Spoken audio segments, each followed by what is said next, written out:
दोस्तों नमस्कार। आप सबका प्रेजेंट इवेंट्स में स्वागत है। दोस्तों आज हम विशेष सत्र के बारे में आपको बताएंगे। विशेष सत्र कब होता है, क्यों होता है, किन परिस्थितियों में होता है, ये सब आपको बताएंगे। दोस्तों न्यू बिल्डिंग सेंट्रल विस्टा इस महीने की 18 तारीख से लेके 22 तारीख तक विशेष सत्र का आयोजन किया गया है।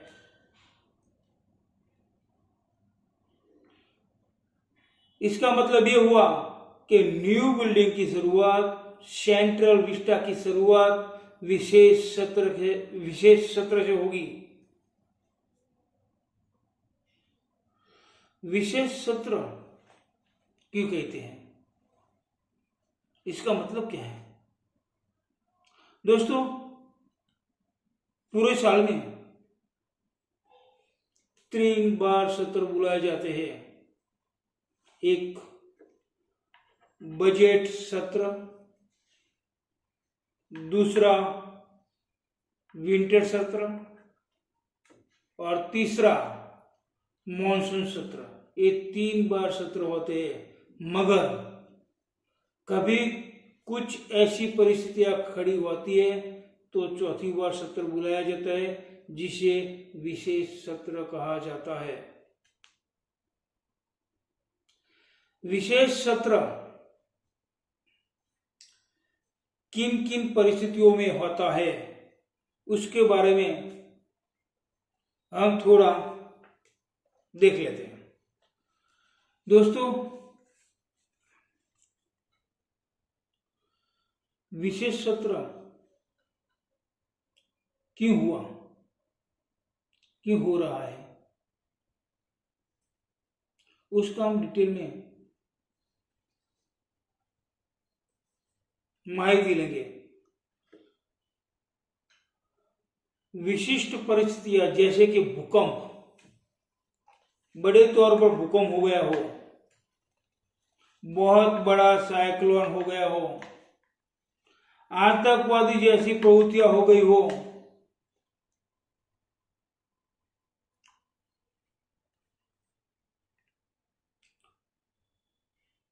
महामारी जैसी परिस्थितियां हो गई हो, तो विशेष सत्र बुलाया जाता है। दोस्तों अभी इस वक्त ऐसी कोई परिस्थिति नहीं है, ऐसी कोई परिस्थिति नहीं युद्ध जैसा माहौल, नहीं आतंकवादी जैसा कोई बड़ा हमला हुआ हो, नहीं कि कोई महामारी हो, ऐसी कोई परिस्थिति नहीं है।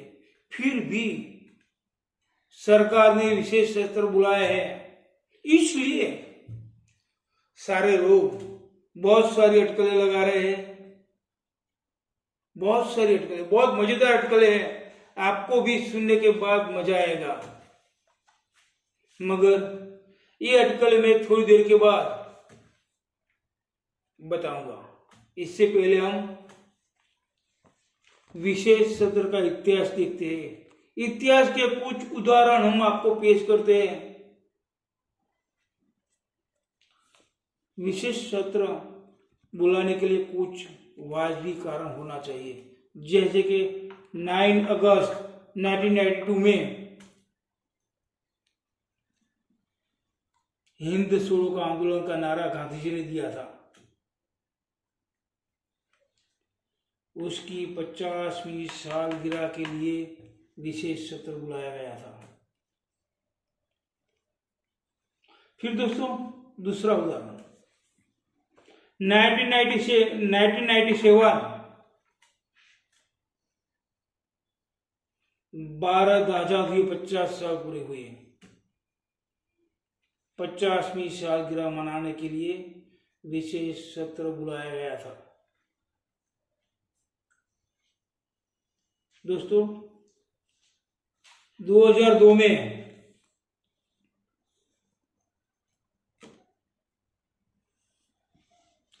आतंकवादी विरोध एक्ट, आतंकवाद के विरोध में एक एक्ट लाने के लिए विशेष सत्र बुलाया गया था। दोस्तों दूसरा उदाहरण 2017 में जीएसटी लागू करने के लिए विशेष सत्र बुलाया गया था। एक और उदाहरण 26 नवंबर 2015 डॉक्टर भीमराव अंबेडकर को श्रद्धांजलि देने के लिए सरकार ने विशेष सत्र बुलाया था। डॉक्टर भीमराव अंबेडकर की 125वीं जयंती पर उस दिन को सरकार ने संविधान दिवस घोषित किया। इस सत्र का इतिहास के कुछ उदाहरण देखें। अब हम बहुत मजेदार चीज, पूरे राजकीय माहौल में क्या क्या अटकलें हो रही है। अटकलें होना वाजिब है, क्योंकि सरकार ने आधिकारिक रूप से ऑफिशियली विशेष सत्र के मुद्दों के बारे में कोई खुलासा नहीं किया, कोई डिक्लेरेशन नहीं की। इसलिए बहुत सारे लोग इसके बारे में अटकलें लगा रहे हैं। एक अटकल ऐसी है, वन नेशन वन इलेक्शन, उसके बारे में अटकलें होना वाजिब है, क्योंकि वन नेशन वन इलेक्शन के लिए सरकार ने एक कमेटी का गठन किया है। एक कमेटी में कौन कौन है?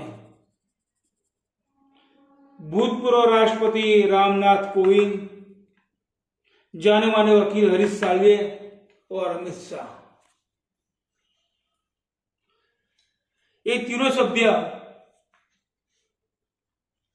रिपोर्ट देंगे केंद्र सरकार को।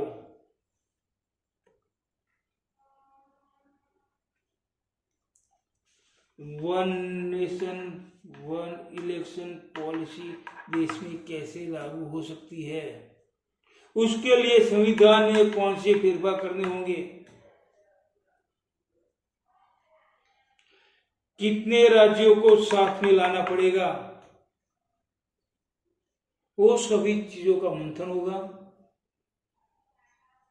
तो इसलिए वाजिब था कि वन नेशन वन इलेक्शन के अटकलें लगेगी। दूसरा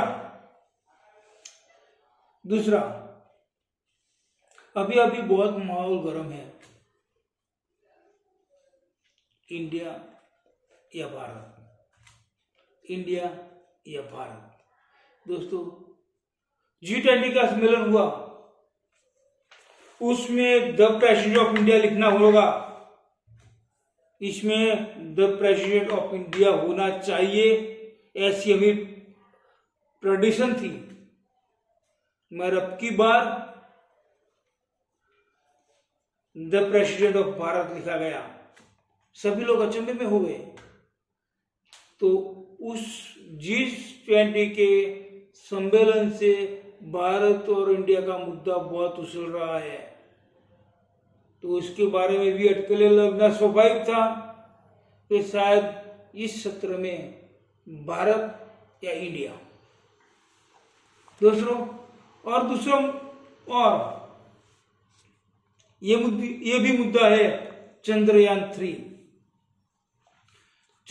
3 का सफलतम लॉन्च हुआ। पूरा देश गर्व महसूस करने लगा, तो शायद चंद्रयान 3 के बारे में चर्चा होगी। और एक मुद्दा है दोस्तों G20 का। G20 में भारत ने कमाल का आयोजन किया। पूरा देश गर्व महसूस करने लगा। पूरा देश तो गर्व महसूस करने लगा, साथ साथ में अंतरराष्ट्रीय मीडिया में भी G20 के बारे में चर्चा होने लगी और G20 बिल्कुल सफलतम आयोजन हो गया। और एक मुद्दा और भी है दोस्तों, 75 साल, भारत की आजादी का 75 साल, तो उसके लिए भी शायद विशेष सत्र में चर्चा होगी दोस्तों। और एक और भी चर्चा है, और भी अटकलें हैं। सीबीआई और ईडी इन दिनों बहुत एक्टिव हो गई है। शायद सीबीआई और ईडी के बारे में भी लोग सोच रहे हैं। लोगों का मानना यह है सीआईओ का गठन होगा, एक सीआईओ होगा, मतलब चीफ ऑफ इन्वेस्टिगेशन ऑर्गेनाइजेशन। ये सीबीआई और ईडी दोनों का एक संयुक्त बॉस होगा जो डायरेक्ट पीएम को रिपोर्ट करेगा दोस्तों। बाद में एक और भी मुद्दा हो रहा है, मुख्य चुनाव आयोग। कुछ दिनों पहले सुप्रीम कोर्ट ने सुझाव दिया था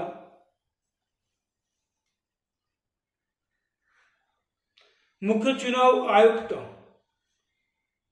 कैसे चयन किया जाए।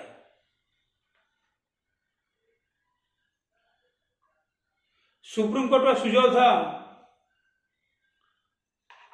पीएम, विपक्ष का लीडर और मुख्य न्यायाधीश सुप्रीम कोर्ट, इस 3 मेंबर मुख्य चुनाव आयुक्तों को पसंद करेगी। ऐसा सुझाव 2-3 महीने पहले सीजेआई चंद्रचूड़ ने दिया था, मगर सरकार ने डिक्लेयर कर दिया अभी कुछ दिनों पहले कि मुख्य चुनाव आयुक्त का चयन पीएम और उसके कैबिनेट मंत्री और विपक्ष का लीडर सुप्रीम कोर्ट का मुख्य जज सीजेआई को निकाल दिया। तो दोस्तों उसके बारे में भी चर्चा होगी। ऐसी बहुत सारी अटकलें होने लगी है।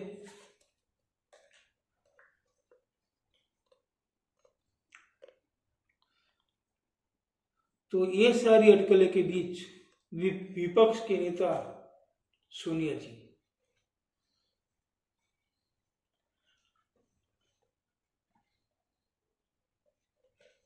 पीएम को चिट्ठी लिखते हैं और कुछ मुद्दे का सुझाव देते हैं कि इस विशेष सत्र में मणिपुर की हिंसा, आतंकवाद, भ्रष्टाचार, महंगाई, बेरोजगारी जैसे मुद्दाओं को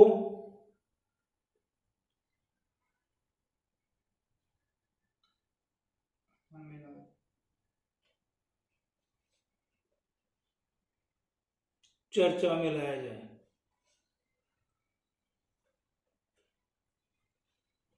ऐसे कुल 9 मुद्दे थे, 9 मुद्दे। एक चिट्ठी जाने के बाद एक नोटिफिकेशन आता है सरकार की तरफ से, और नोटिफिकेशन में क्या लिखा होता है पता है आपको? 3 अगस्त और 10 अगस्त कुछ बिल राज्यसभा में रखे गए थे। वो बिल क्या थे? डाकघर bill, post office bill, press bill. तीसरा, मुख्य चुनाव आयुक्त का चयन और अन्य आयुक्त का चुनाव, अन्य आयुक्तों की पसंदगी और उसकी अवधि के बारे में बिल राज्यसभा में पास हुआ। अब की बार ये जो भी बिल राज्यसभा में पसार हुए उन सब की लोकसभा में चर्चा होगी, ऑन टेबल होंगे।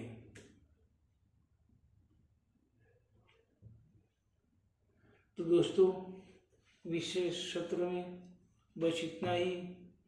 आपको ये एपिसोड पसंद आया हो, लाइक करिए, शेयर करिए और सब्सक्राइब करिए। ऐसे बहुत मज़ेदार एपिसोड आते रहेंगे।